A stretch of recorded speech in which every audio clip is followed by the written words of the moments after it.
Kemudian untuk yang selanjutnya akan dibahas itu asnaf. Siapa yang berhak menerima zakat fitrah? Yang berhak dan boleh menerima zakat fitrah adalah sesuai dengan surat At-Taubah ayat 60. Dikatakan di sini, innamas shadaqatu lil fuqara'i wal masakini wal amilina 'alaiha wal mu'allafati qulubuhum wa fir riqabi wal gharimina wa fi sabilillah wa ibnis sabil. Ini ada 8 golongan. Masing-masing golongan disebutkan dalam bentuk jamak. Berarti satu golongan minimal 3 orang. Ini panitia nanti. Jadi di situ dikatakan fuqara, orang-orang fakir. Berarti fakirnya minimal 3. Jadi zakat yang diberikan itu minimal kepada 3 orang fakir, 3 orang miskin, 3 orang amil, 3 orang yang disebutkan mu'allafati qulubuhum, 3 orang riqab. Riqab itu budak. Kemudian sabilillah dan musafir. Itu minimal 3. Berarti 3 kali 8 jumlahnya 24. Berarti zakat fitrah ini wajib diberikan minimal ke 24 orang. Ini ketika ditanya fakir itu apa? Fakir itu adalah orang yang tidak punya pekerjaan tetap. Jadi wong sing luntang-lantung pekerjaan tetap niku. Nah niki tukang mencari sampah pekerjaan tetap betul mriki nak cara kota.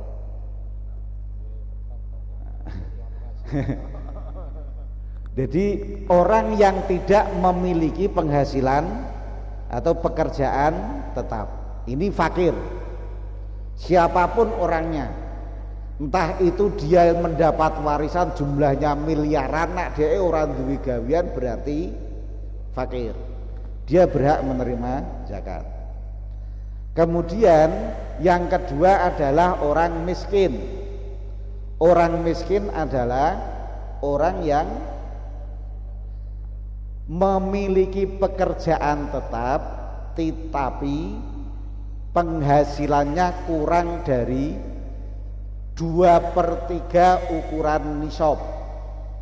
2/3 ukuran nisab niku berarti satu nisab berapa?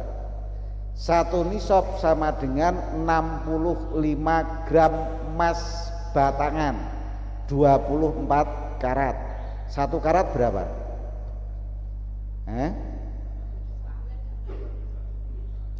Niku sing paham kudune wong wedok. Yang 24 karat bukan yang 22 lho ya. Berapa? Itu kali 64 jumlahnya berapa? Ya no niki panitia kudu ngerti ukuran, panitia piye to? Nah, itu kali 64 gram.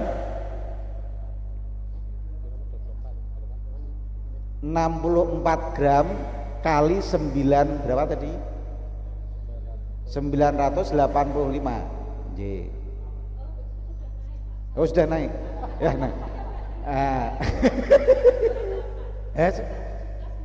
1.098 itu Pak. Ketemunya berapa? Bagi 12 itu 1 tahun. Itu kalau setahun 12 bulan. Berarti berapa? 1.085.000 kali 64 sama dengan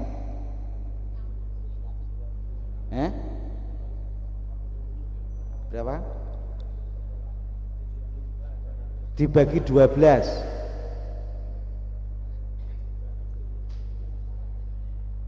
585. Lagi jadi orang yang berpenghasilan 2/3 dari 585 itu berapa? 2/3-nya dari 5.800.000. Ya no.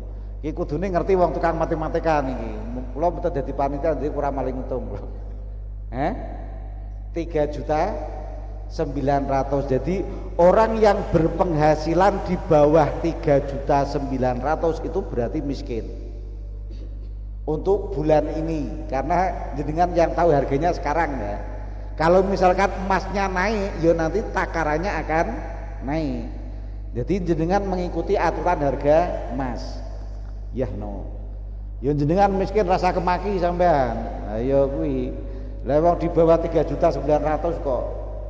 Lah ya kuwi miskin semua akhirnya. Lah ya. Kalau di atas 3.900.000 itu namanya ghaniyun, orang kaya. Kalau di atas 5.800.000 muzaki, orang yang wajib mengeluarkan zakat. Berarti orang yang mengeluarkan zakat itu orang kaya ada. Ya di atas orang kaya. Kalau orang kaya itu orang lebih tapi tidak wajib mengeluarkan zakat. Ini yang dinamakan miskin. Sekali lagi, fakir orang yang tidak punya pekerjaan. Kemudian miskin orang yang punya pekerjaan tapi hasilnya kurang dari 3.900.000. Ini per individu, jangan digabung. Sekali lagi jangan digabung. Suami 2.900.000, istri 2.900.000 sama dengan itu wajib menerima. Yo padha karo miskin sama.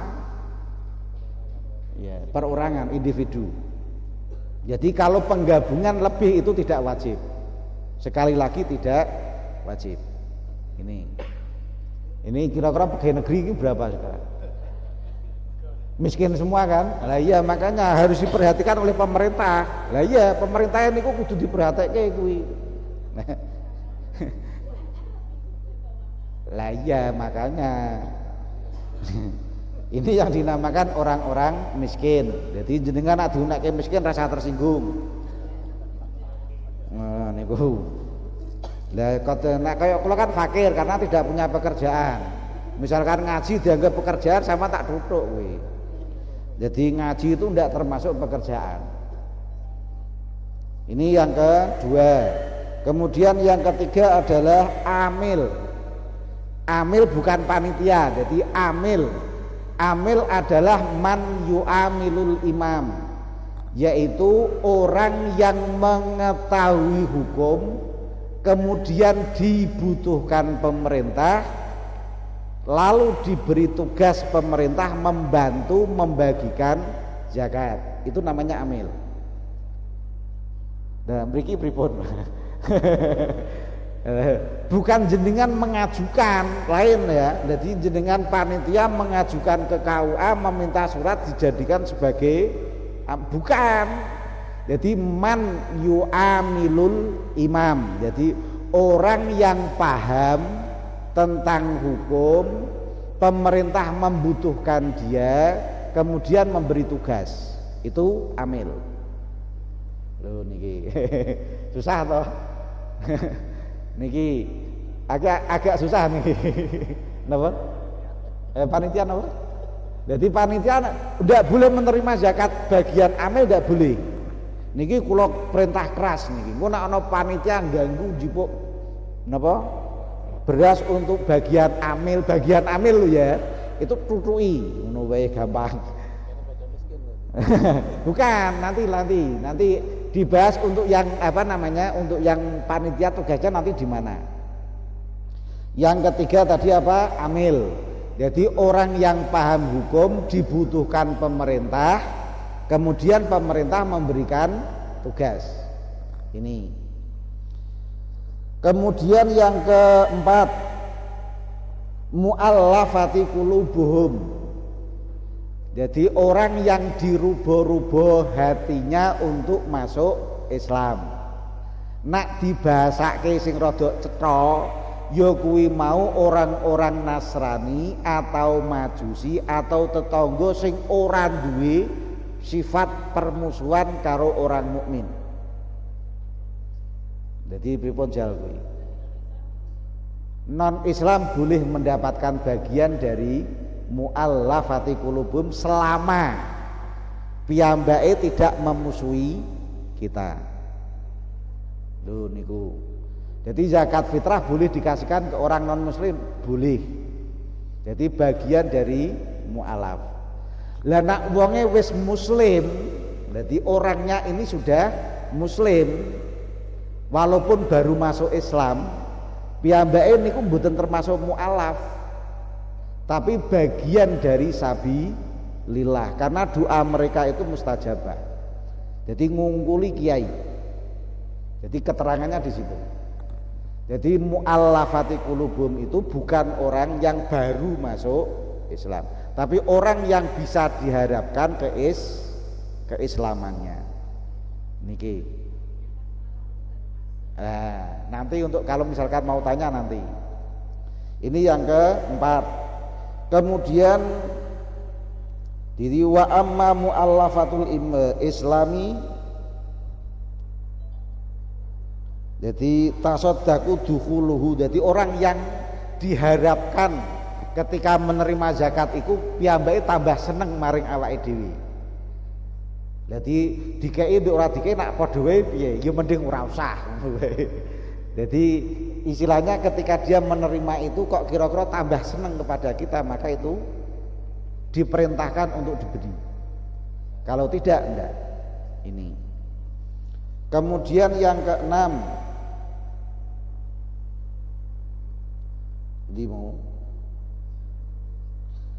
gharib, orang yang berhutang.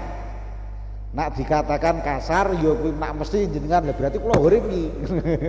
Lah kula utange kathah. Betul, dikatakan orang yang memiliki hutang karena menanggung hutang orang lain. Contohnya kayak Ifa izin, masjid iki kira-kira diutang piro? Masjid niki punya hutang berapa? Tidak punya hutang, kaya sekali no.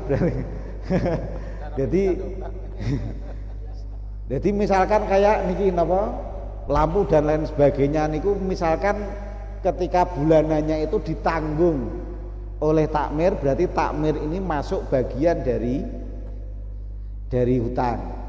Kalau misalkan hutangnya itu untuk makanan pokok, termasuk gharib. Jadi istilahnya di situ jenengan misalkan pengen utang, pengen jenengan masuk gharib, berarti utango karo bakul, ojo utang karo dealer. Nah utang karo dealer niku tidak masuk. No. Jadi di mana orang yang memiliki hutang untuk kewajiban pokok berarti napa? Memberi makan pikuatan. Jadi kalau misalkan kredit motor, kredit mobil dan lain sebagainya yang tidak menentukan kemurnian pekerjaan kita niku tidak termasuk gharib. Kemudian yang ke-7, sabilillah, orang yang berjuang di jalan Allah. Jadi di sini diperinci menjadi 3 golongan. Yang pertama adalah panitia yang membantu pelaksanaan PHBI. Jadi termasuk takmir, panitia ini masuknya sabilillah. Kemudian yang kedua, orang-orang yang berjuang mencari ilmu, berarti dosen termasuk sabilillah. Nak dosen, terus murid sekolah tapi harus balik. Di sini itu termasuk sabilillah. Marbot niku termasuk betul. Termasuk sabilillah juga orang yang gelem nyapu. Ayo sing gelem nyapu lho kuwi. Tapi nak mrikene do purun apa mboten nyapu? Oh, marbote. Lah itu bagian dari sabilillah, boleh menerima. Jadi orang-orang yang berjalan di dalam keilmuan menuju ridho Allah, ini sabilillah. Jadi yang pertama tadi membantu kesuksesan kegiatan keagamaan. Di sini termasuk napa? Niki panitia zakat fitrah. Kemudian terbiasa membantu nyembelih pas pada waktu ajeng napa-napa ngoten niku to. Nah cara niki napa tukang jegal. Lah niku wau membantu seperti ini juga termasuk sabilillah. Kemudian yang ketiga adalah orang yang berperang di jalan Allah, tapi ini tidak ada. Kecuali di Palestina. Jadi orang yang berjuang, orang berperang menjaga kedaulatan negara mereka masing-masing, ini termasuk sabilillah. Tapi ning kene ana wong perang mboten? Mboten wonten nggih. Jadi kalau tidak ada, maka di sini untuk sabilillah utama yang pertama yang tidak ada. Berarti yang berhak menerima nanti adalah sabilillah yang masuk kategori membantu kesuksesan, dan yang kedua adalah orang-orang yang berjalan di jalan mencari ilmu. Kemudian yang terakhir, yang kedelapan adalah Ibnu Sabil. Ibnu Sabil adalah musafir, orang luar daerah yang kekurangan uang, ini boleh menerima zakat.